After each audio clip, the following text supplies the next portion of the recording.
మా చిన్నప్పుడు గోడ మీద రాతలుండేది. అన్నపానీయములు లేవు కానీ అంతరిక్ష యానాలా అని. ఇస్రోకి సంబంధించి సో అండ్ సో ఉపగ్రహానికి ప్లాన్ జరుగుతోంది. చంద్రమండలం మీదకెళ్ళాలనుకుంటున్నారు. లేపోతే రాకెట్లు ప్రయోగించాలనుకుంటున్నారంటే అయన్నీ మనకవసరమా? ఏ చైనా వాళ్ళకు అవసరం, ఏ రష్యా వాళ్ళకు అవసరం, ఏ అమెరికా వాళ్ళకు అవసరం మనకెందుకు?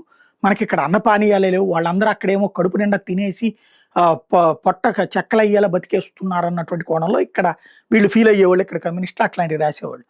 సరే అది పోయింది. ఆ రోజున ఇస్రోకి పెట్టే ఖర్చు అదనపు భారం భారత ప్రజల మీద అన్నటువంటిది వీళ్ళు ప్రొజెక్ట్ చేశారు. బట్ ప్రభుత్వాలు జాగ్రత్తగా దాన్ని వీళ్ళని ఒత్తిడికి తలగ్గకుండా దాన్ని డెవలప్ చేసుకుంటెళ్ళారు. కానీ వీళ్ళ ఒత్తిడి వల్ల వాళ్ళకి పరిమిత సాలరీలు.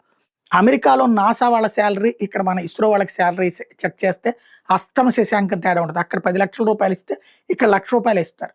అలాంటి పరిస్థితి ఉంది. అస్తమ శశాంకం తేడా ఉంది. ఇప్పుడు మాజీ ఇస్రో హెడ్స్ అదే చెప్తున్నారు. ఇస్రోలో ఐఐటీ చదివినటువంటి వాళ్ళు టోటల్‌గా ఒక 2% ఉంటారు. ఐఐటీయన్స్ లాంటి వాళ్ళు ఇస్రోకి అవసరం. అలా కావాలంటే ఎక్కువ జీతాలు ఇవ్వాలి. ఇక్కడ ఐఐటీ చదివిన వాళ్ళకి విదేశాల్లో కోట్ల జీతాలు ఇస్తున్నారు. వాళ్ళు అటు వెళ్ళిపోతున్నారు. మన దేశంలో చదివిచ్చి విదేశాలకు పంపిస్తున్నాం.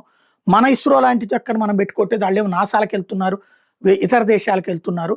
కాబట్టి మన దగ్గర ఐఐటీయన్స్ లాంటి వాళ్ళు అట్రాక్ట్ కావాలంటే ఈ ఇస్రోకి సంబంధించినటువంటి జీతాలు బాధ్యతాయుతంగా ఉండాలి అన్నటువంటి సూచన చేస్తున్నారు.